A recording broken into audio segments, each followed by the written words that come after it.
കേരളത്തിലെ തെരഞ്ഞെടുപ്പ് രാഷ്ട്രീയം ശ്രദ്ധിക്കുന്നവർക്കെല്ലാം പരിചിതമായ പേരാണ് കെ സുന്ദര. ഒരു മുന്നണിയുടെയും ഭാഗമല്ലാതെ 2016 തെരഞ്ഞെടുപ്പിൽ മത്സരിച്ച ഒരു സ്വതന്ത്രൻ. അതിലുപരി BJP സ്ഥാനാർത്ഥിയായിരുന്ന കെ സുരേന്ദ്രന്റെ അപരൻ. 467 വോട്ടുകളാണ് അന്ന് സുന്ദര സ്വന്തമാക്കിയത്. പക്ഷേ സുരേന്ദ്രൻ വെറും 89 വോട്ടിനാണ് അന്ന് പരാജയപ്പെട്ടതെന്നറിയുമ്പോഴേ ആ 467 വോട്ടിന്റെ വില മനസ്സിലാകൂ. അപരന്മാരെ വില കുറച്ച് കാണാനാവില്ലെന്ന് സാരം. ഇക്കുറി മത്സരചിത്രം തെളിയുമ്പോൾ ആകെ 890 സ്ഥാനാർത്ഥികളുണ്ട്. പതിവ് പോലെ അപരന്മാരും കളത്തിൽ ഇടം പിടിച്ചു കഴിഞ്ഞു. മുന്നണികൾ അറിഞ്ഞും അല്ലാതെയുമൊക്കെ അപരന്മാർ കളത്തിലിറങ്ങാറുണ്ട്. എതിരാളികളുടെ അതേ പേരോ സമാനതയുള്ള പേരോ ഉള്ള ആളുകളെ കണ്ടെത്തി നിർത്തുകയാണ് പതിവ്. എന്തിനാണെന്നല്ലേ?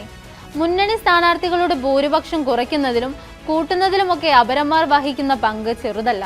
ഇക്കുറി മുഖ്യമന്ത്രി, പ്രതിപക്ഷ നേതാവ്, KPCC പ്രസിഡന്റ് തുടങ്ങി BJP നേതാക്കളായ രാജീവ് ചന്ദ്രശേഖറും കെ സുരേന്ദ്രനും ഉൾപ്പെടെയുള്ളവർക്ക് അപരന്മാരുണ്ട്.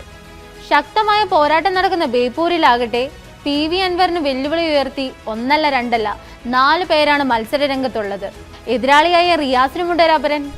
വട്ടിയൂർക്കാവിൽ VK പ്രശാന്തിന് തലവേദനയായി K പ്രശാന്തും ധർമ്മടത്ത് Pinarayi Vijayan അപരനായി AM വിജയനുമാണെങ്കിൽ സതീശന് തലവേദന വിമത സ്ഥാനാർത്ഥി KB സതീശനാണ്.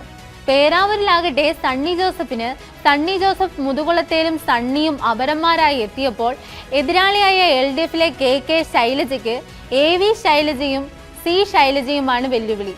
തളിപ്പറമ്പിലാകട്ടെ TK ഗോവിന്ദന് അതേ പേരിൽ തന്നെ ഒരു അപരനുണ്ട്. LDFിലെ PK ശ്യാമളയ്ക്ക് P ശ്യാമളയാണ് വെല്ലുവിളി. ഇങ്ങനെ നീളുന്നു ഇത്തവണത്തെ അപരന്മാരുടെ പട്ടിക. വോട്ടിംഗ് മെഷീനിൽ സ്ഥാനാർത്ഥിയുടെ പേരിനൊപ്പം ചിഹ്നവും ഫോട്ടോയും ഒക്കെ ഉണ്ടെങ്കിലും പലപ്പോഴും ഇത് വോട്ടർമാരെ ആശയക്കുഴപ്പത്തിലാക്കാറുണ്ട്.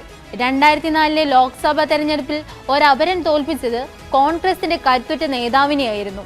അന്ന് VM സുധീരന്റെ അപരനായി മത്സരിച്ച VS സുധീരൻ പിടിച്ചത് 8282 വോട്ടുകളാണ്. VM സുധീരൻ പരാജയപ്പെട്ടതാകട്ടെ വെറും 1009 വോട്ടുകൾക്കും. തപാൽ വോട്ടുകളിൽ പോലും നേട്ടമുണ്ടാക്കിയെന്നറിയുമ്പോഴാണ് അപരന്മാർ എത്രത്തോളം നിർണായക ഘടകമാണെന്ന് മനസ്സിലാക്കാനാവുക. അതുകൊണ്ട് തന്നെ ഇത്തവണ ഏറെ കരുതലോടെയാണ് മുന്നണികൾ അപരഭീഷണിയെ നേരിടുന്നത്. പറഞ്ഞു വന്നത് മറ്റൊന്നുമല്ല, ടൈറ്റ് കോമ്പറ്റീഷൻ നടക്കുന്ന മണ്ഡലങ്ങളിൽ അപരന്മാർ നേടുന്ന വോട്ടുകൾ നിർണായകമാണ്. ഏതൊക്കെ സ്ഥാനാർത്ഥികളുടെ തലവര അപരന്മാർ മാറ്റിയെഴുതുമെന്ന് ഇനി കണ്ടു തന്നെ അറിയാം.